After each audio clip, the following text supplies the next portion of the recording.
Salut à tous et à toutes et bienvenue dans ce tout premier épisode de ce podcast de jeu de rôle. Je suis Toussaint, je serai le MJ aujourd'hui pour Colin qui sera mon joueur. Comment il va? Ça va, écoute, je suis un peu stressé, Ouais, mais je te raconte pas à quel point moi aussi. Il fait chaud pour ce premier épisode, mais c'est seulement une part de stress, mais on est en juillet, il fait chaud comme pas Et possible. on est à Marseille. Et on est à Marseille. Et voilà. il fait chaud. Il fait chaud. Donc comment tu te sens aujourd'hui? Ça va? Ça va aller? J'ai passé une bonne journée. Prêt à mourir de terreur ou dans la folie? On verra, je sais même pas qui je suis, je sais même pas où je suis, quand je suis. Il y a beaucoup de questions auxquelles je n'ai pas de réponse. C'est vrai, ça, quand suis-je? J'avais envie de commencer par une partie de Call of Cthulhu, la 7ème version, parce que c'est une version de ce jeu que j'apprécie pas mal, avec laquelle je suis pas mal familier. Le français est déjà parti, c'est dommage. Voilà, donc je t'invite à retourner la fiche de personnage. J'ai très peur. Ah, pas encore, attends, ça va pas commencer.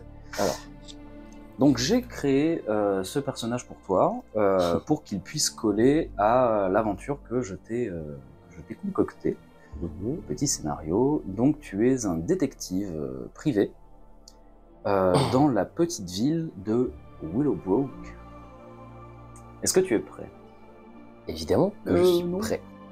Bien écoute, c'est parti.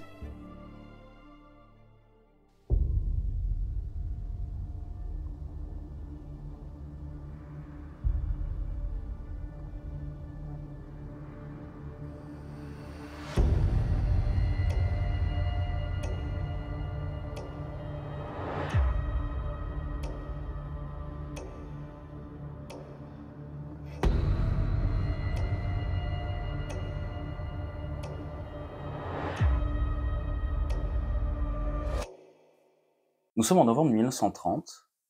Les nuits commencent à être assez froides et la luminosité baisse plutôt chaque jour. Tu es dans ton bureau de détective. La majeure partie de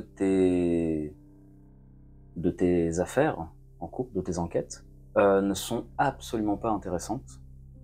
Il s'agit très souvent d'hommes ou de femmes qui viennent te voir pour des histoires d'adultère, donc voilà, qui veulent une preuve comme quoi leur mari ou leur femme les trompe. Tu es aussi appelé pour des affaires de filature, mais faire une filature, c'est sur une voiture, voir une personne rentrer dans une maison et attendre des heures que cette personne ressorte pour pouvoir ensuite le prendre en photo et amener les photos à la personne en question. D'accord. La personne à la personne qui t'a mandaté. Rien de bien fou.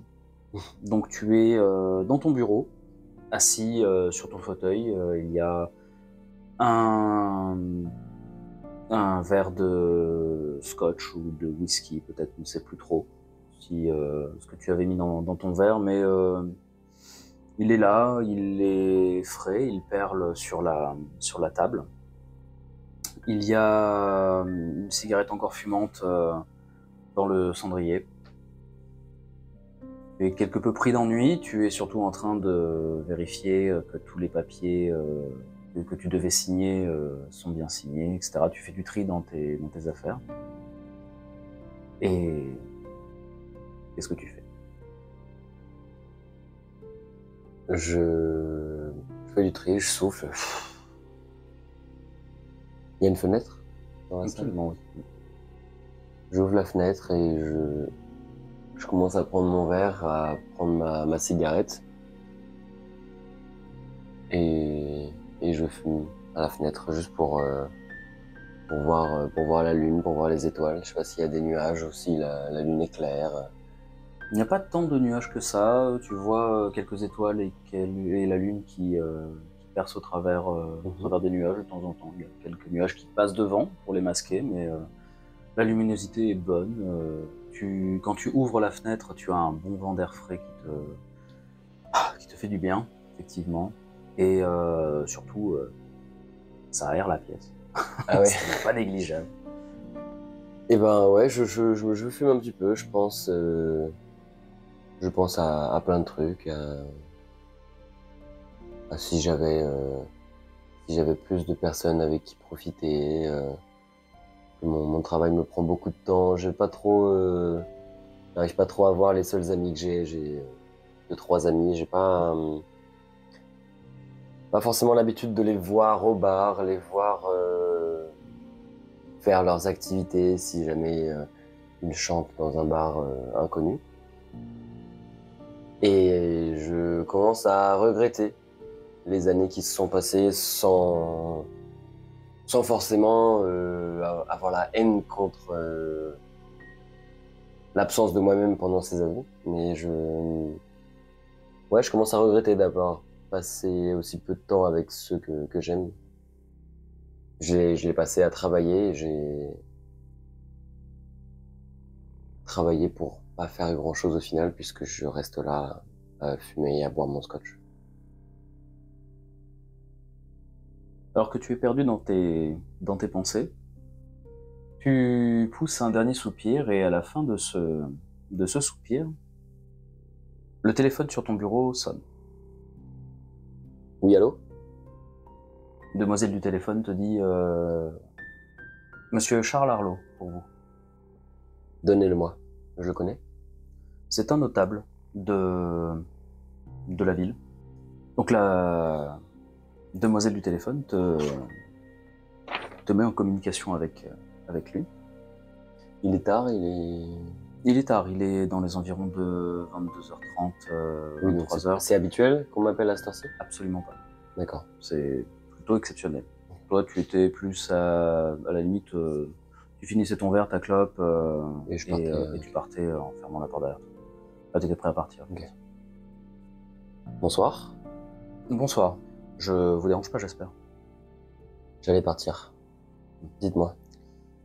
J'aimerais m'entretenir avec vous d'une affaire assez délicate. Est-ce que je peux vous espérer à mon manoir dès ce soir? Il fait tard, mais je peux me libérer. Eh bien, écoutez, je laisserai mes domestiques vous accueillir avec soin. Je vous dis à tout à l'heure. Où est votre manoir, exactement? Il est en haut de la colline, il surplombe un petit peu la ville. D'accord. Bah, j'arrive. Je fais au plus vite. Très bien, à tout à l'heure. Je raccroche.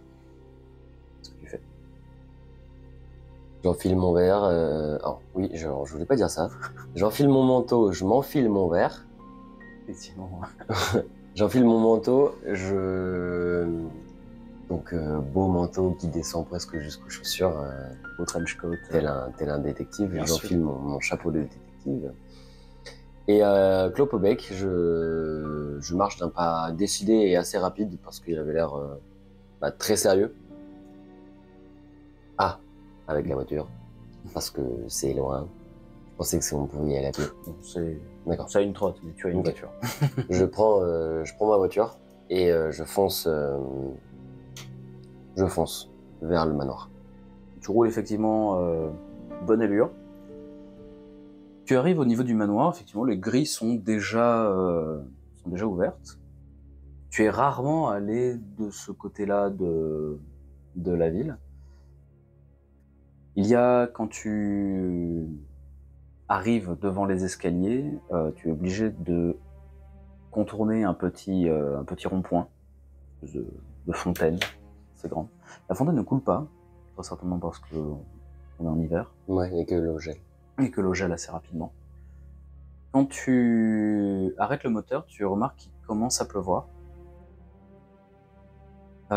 Tu descends de la voiture et il y a effectivement un majordome, le majordome visiblement, qui t'attend avec un parapluie.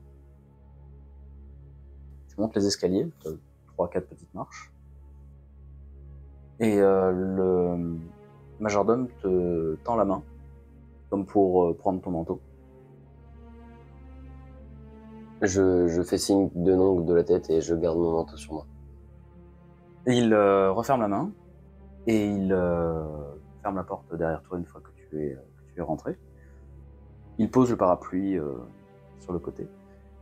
Monsieur vous attend dans son bureau à l'étage. J'y vais. Tu montes. C'est un manoir assez riche. Tu ne sais pas ce qu'il fait comme affaire, visiblement. Mais tu vois que ça rapporte plutôt pas mal. Ça marche. C'est Pas ce une qu'il fait, affaire mais qui roule. Ouais, tu sais pas ce qu'il fait, mais ce qu'il fait, ça marche. Tu montes les escaliers et tu arrives devant une porte ouverte dont un jeune homme ressort. Il a l'air assez surpris de te voir, mais il part dans une autre pièce. Et quand tu arrives au niveau de la porte, tu vois qu'il y a un homme assez âgé, peut-être une soixantaine d'années, comme ça, des petites lunettes rondes. Il était de dos à toi, donc plutôt en train de regarder à travers la fenêtre. Et en fait, quand tu t'arrêtes devant l'encadreur de la porte est ouverte, et juste il se tourne vers toi, il dit « Ah, monsieur, je vous en prie, installez-vous. » Bonjour, monsieur Arlo.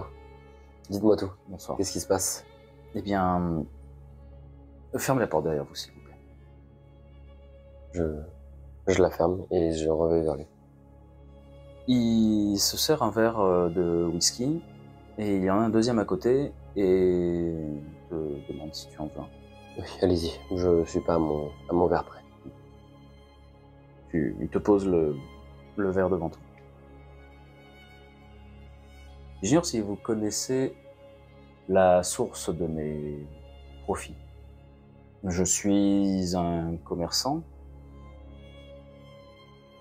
et les affaires se portent pour l'instant très bien. Ben, je vois ça.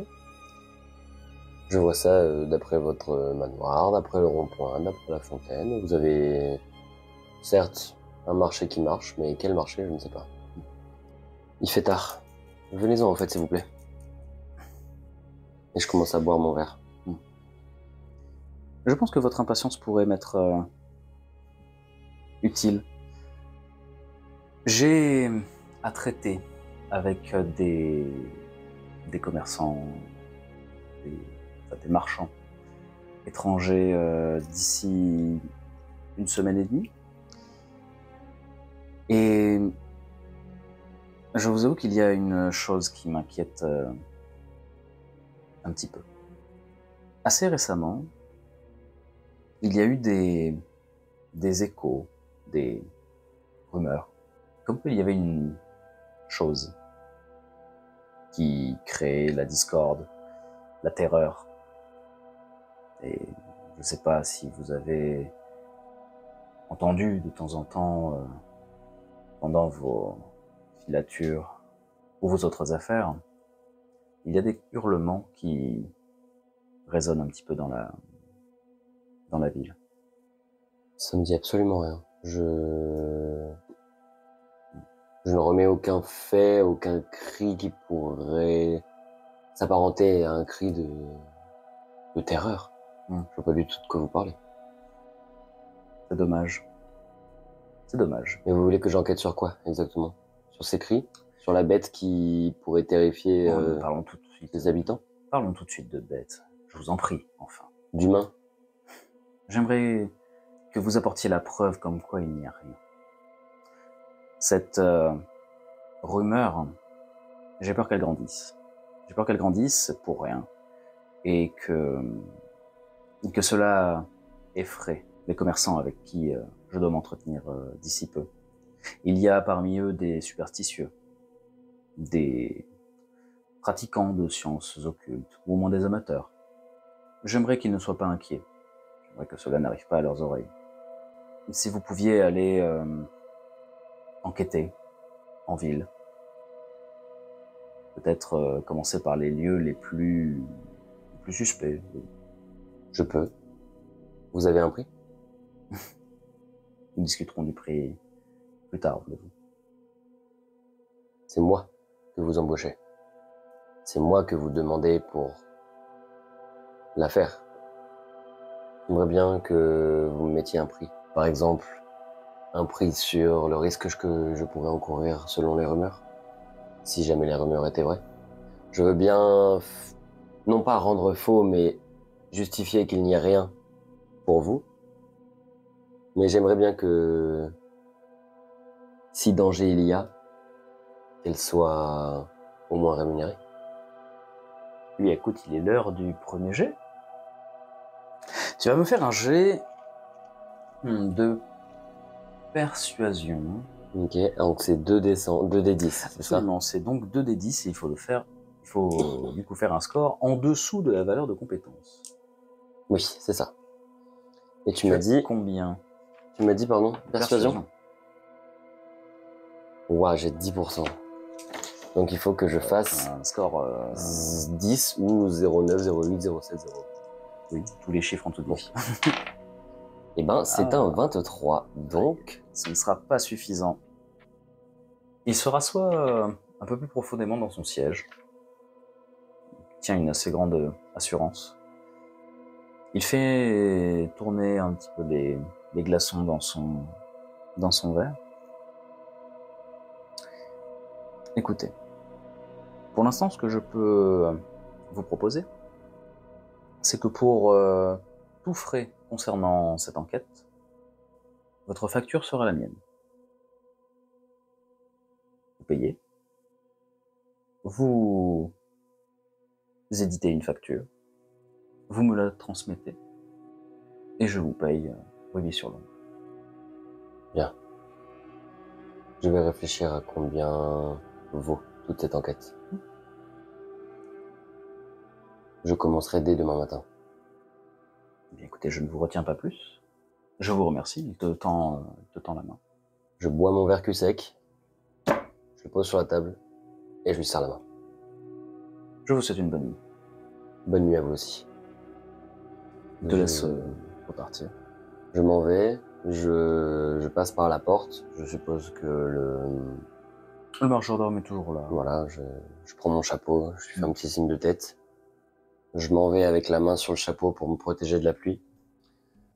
Je rentre dans la voiture et je vais chez moi. Très bien.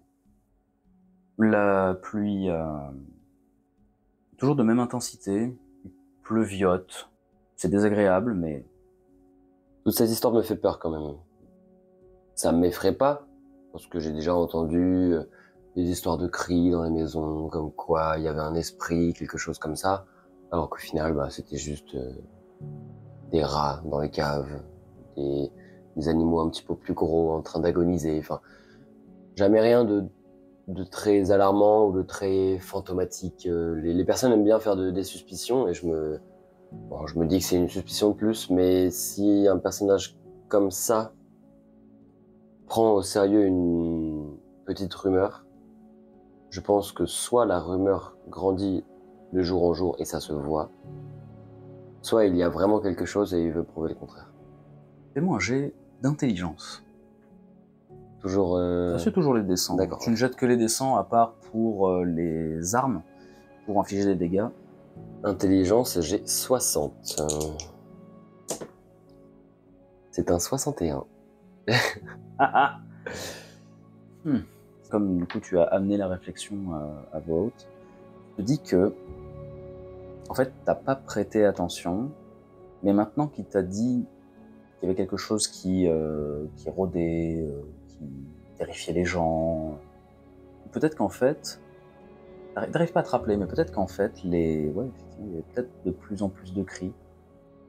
Enfin, c'est peut-être de plus en plus récurrent, mais comme tu dis, tu justifies ça par des souris dans la maison, ou juste des cris, des exclamations, des disputes, ce genre de choses. Je pense que je vais conduire jusqu'au milieu de la ville. Je m'arrête.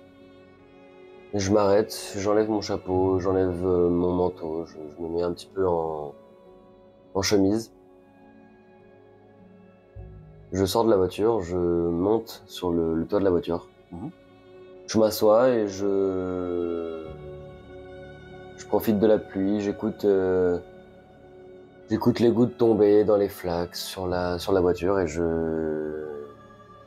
j'écoute toutes ces ambiances et j'écoute surtout il n'y a pas des bruits bizarres, des cris, des chuchotements, quelque chose qui pourrait attirer mon attention pour commencer, en gros, mon enquête dès ce soir.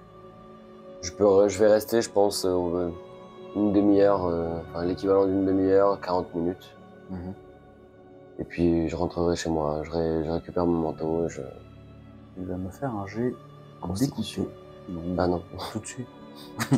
Non, mais de constitution pour Ah non. pour choper froid. Non, ça va, je vais rattraper un rhume. Tu m'as dit, pardon? Je suis plus vicieux que ça. Écoutez, d'accord. J'ai 40 et j'ai fait 71. C'est très bien. Super. On entend que le bruit de la pluie qui tape contre le capot, le toit de la voiture, sur tes cheveux. C'est exactement ce que je voulais écouter, tiens.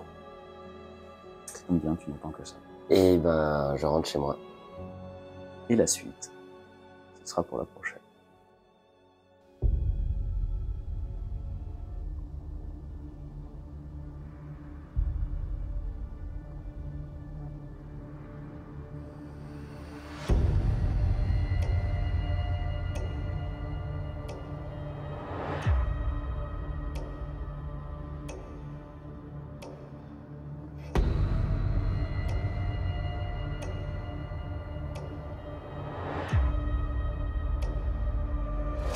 Et ben, nickel.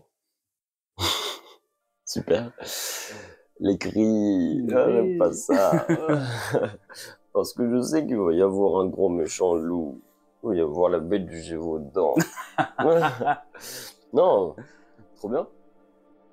J'aime bien. Ça t'a plu? Ouais. Bon. Ouais, j'aime Tu vas bien. continuer pour la Bah, suite? bien sûr. Ah, ça va. La suite, tout de suite. Oui, pour nous c'est tout de suite, mais Pour les autres. pour vous, ce sera prochainement. Ben, merci Et beaucoup. ben, ouais. La suite au prochain épisode, les Bah amis. ouais, merci beaucoup d'avoir écouté. On espère que ça vous a plu. N'hésitez pas à nous faire part en commentaire directement, enfin sous l'épisode directement, hein, sur Spotify. Ça nous fera très plaisir de vous lire. On vous dit à bientôt. Des bisous. Des bisous. Ouais, Des bisous. déjà les bisous. Ouais, des poutous. On est si Ouais, des gros on bisous. est si proches. Des énormes bisous. Ouais. Des Allez. énormes bisous aux écouteurs. Ah, aux super. auditeurs. Des bisous. Bisous.